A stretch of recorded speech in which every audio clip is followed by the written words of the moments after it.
How you know if someone's your friend.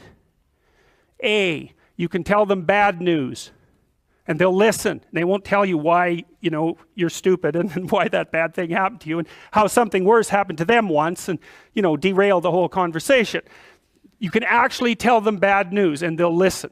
So that's a good thing. And then this is a weirder thing. You can tell them good news and they'll help you celebrate. And that's a really good way of deciding who you should have around you. Because if you have someone around you, something good happens to you and you're kind of afraid to even admit it because, God, something good happened to you. It's like, you let that be known and it'll certainly be taken away. So, you come out and you sort of tell someone half-heartedly that something good happened to you and they give you a whack and then talk about, the great thing that happened to them 3 years ago. Or worse, the great thing that happened to someone that they knew 3 years ago. It's like, go away from that person. They're not helpful to you. And they're not helpful to themselves either. And so you want to surround yourself, you got to think about this. You got to surround yourself with people who want the best for the best part of you. You can hang around with weasels and losers that are trying to pull you down to justify the fact that they're spiraling downhill as well. And the upside of that is you don't have to have any responsibility and you can all whine about how wretched life is, so that's pretty attractive.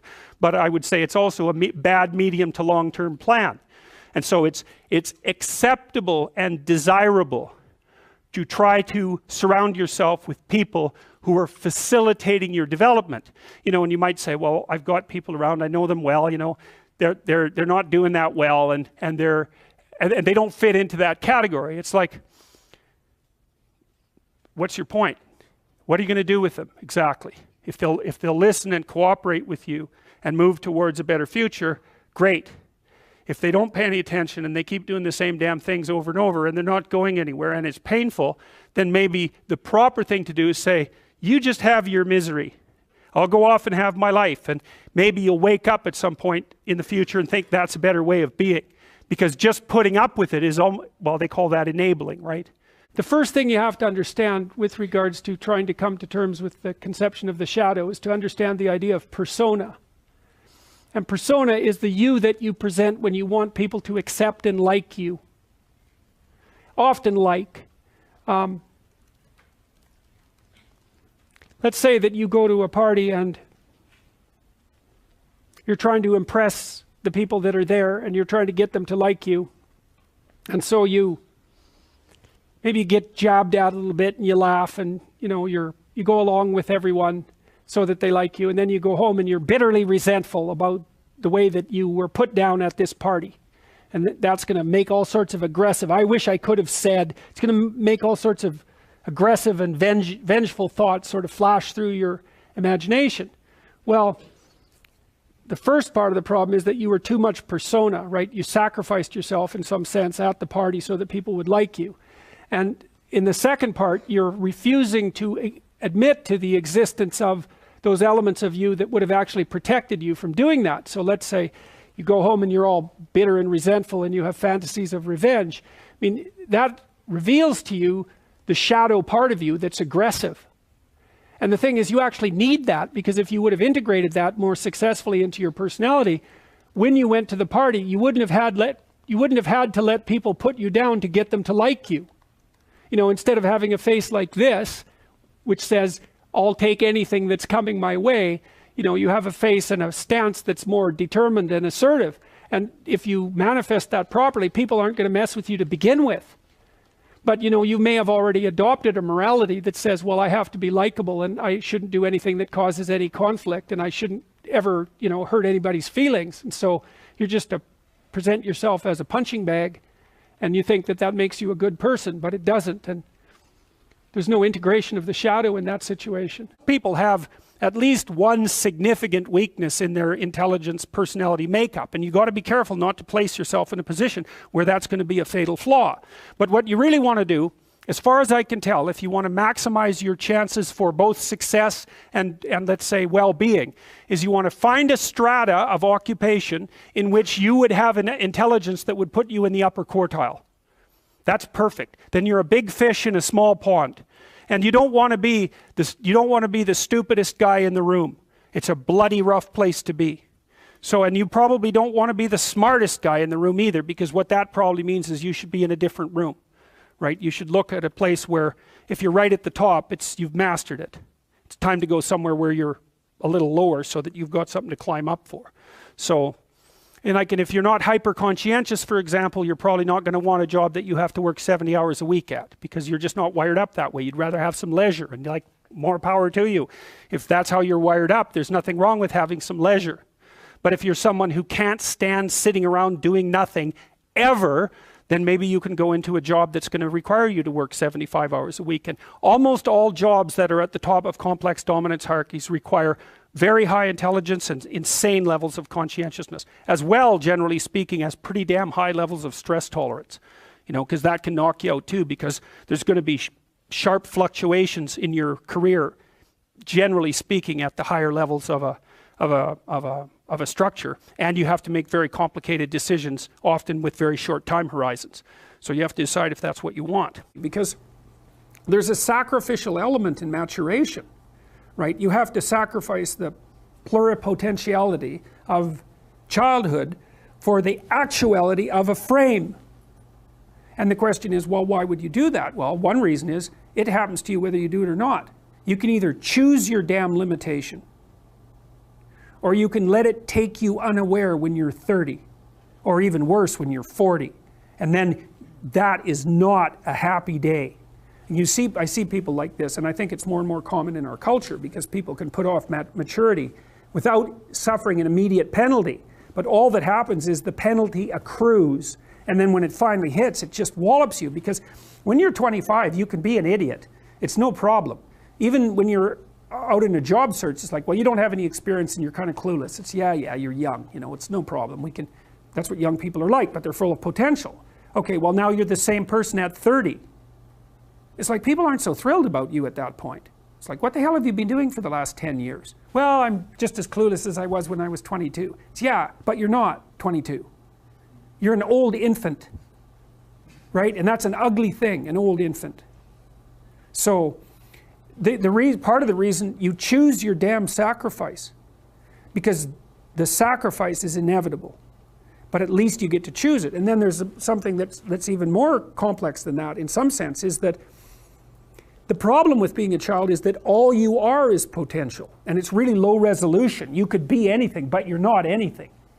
So then you go and you adopt an apprenticeship, roughly speaking, and then at least you become something. And when you're something, that makes the world open up to you again. You know, like if you're a really good plumber, then you end up being far more than a plumber, right? You end up being a good employer. Not that plumbers, I'm not putting plumbers down. It's like more power to plumbers. They've saved more lives than doctors. So, hygiene, right? So, you know, if you're a really good plumber, well, then you have some employees, you run a business, you train some other people, you enlarge their lives, you're kind of a pillar of the community, you have your family. Once you pass through that narrow training period, which narrows you and constricts you and develops you at the same time, then you can come out the other end with a bunch of new possibility at hand. And Jung talked about that. He thought that part of the proper path of development in the last half of life was to rediscover the child that you left behind as you were apprenticing. And so then you get to be something and regain that potential at the same time. Very, very smart. Well, he was very, very smart. So that's very wise thing to know. So, well, if you're trying to do something difficult and you're not doing it, well, you could beat yourself with a stick until you do it, or you could hire someone else to do it, you know, metaphorically speaking, or even maybe really if you want to do it. But barring that, the next best thing is to aim at something lower. Obviously, you're too useless to do the self-authoring program. Okay. Ask yourself, sit on the edge of your bed and say, okay, I think I'd like to try this self-authoring program. Is there some step I could take towards that I would do? I would say, well, maybe you could think, well, what do I have to do to do it? Well, I have to find my username and password.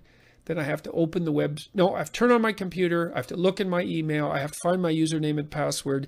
I have to find the site. I have to open the site. Then I have to enter the username and password in. And then I have to start reading it. Okay, so then you think, you got to walk through it like it's a simulation. Which of those things are you unwilling to do? You can ask yourself, am I willing to go turn my computer on? Yes.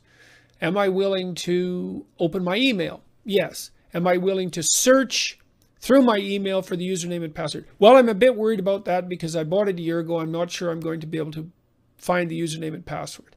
Okay. Do you think you can handle that potential disappointment and frustration? Yes. I could do that for 10 minutes. Okay. You could always buy it again if you lost it, right? If you really want to do it. It's not that big a deal. Okay. So it looks like I'll turn on the computer. I'll sit down. I'll turn on the computer, open my email. I'll look for the username and password and I'll buy it if I can't find it. That's a possibility. Will you actually do those things? Like, would you do them right now? Yeah, I think I'd do that. Would you also put the username and password into the program itself? Well, then you feel a little resistance. You think, well, maybe I do that. Maybe I wouldn't. Okay. Would you put the username and password into the program and start reading? It's like, nope, that's too much. It's like, okay. Then you might think, well, if I wasn't such a useless son of a bitch, I'd just sit down and do the whole thing. It's like, yeah, maybe, but you are exactly that useless kind of son of a bitch. And so you can ask yourself politely what you're willing to do. You might find that you're willing to open the damn program and put the username and password in and like look at the first sentence.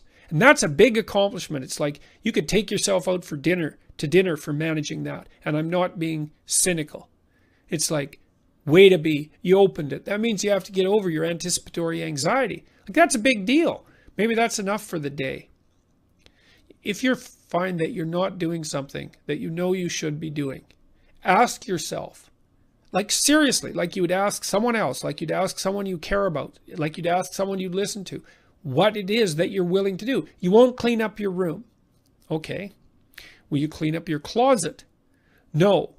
Will you look in your closet and like think about some things that you might clean up if you did it the next day? It's like, yes. Well, there you go. Successful negotiation. You know, you're not your own slave and you're not your own tyrant. You have to deal with yourself. You have to negotiate with yourself, just like you'd negotiate with another person. So that means you got to take your stubborn idiocy the way you find it. You got to accept it. And then you have to ask yourself, like you'd ask a really bratty 9-year-old kid, what you might be willing to do to put another foot forward. And then you have to do it. Small as it is, in humility, because you're so damn useless, that was the best you could manage. It's like, well, it's better than nothing. So it's good enough. And if you do that every day, if you try that every day or every second day or once a week for that matter, you know, if you allow yourself to genuinely step forward on a reasonably regular basis, you'll actually move forward. You know, even that will do the trick because the benefits will start to compound. So if you're not hitting what you're aiming at, aim lower, move closer to the target until you can hit it, with a little bit of effort. And accept that as your starting point. At least that's good. You found your starting point. Hooray. Hooray, you're on the path. Good for you, you know. I'm serious about that.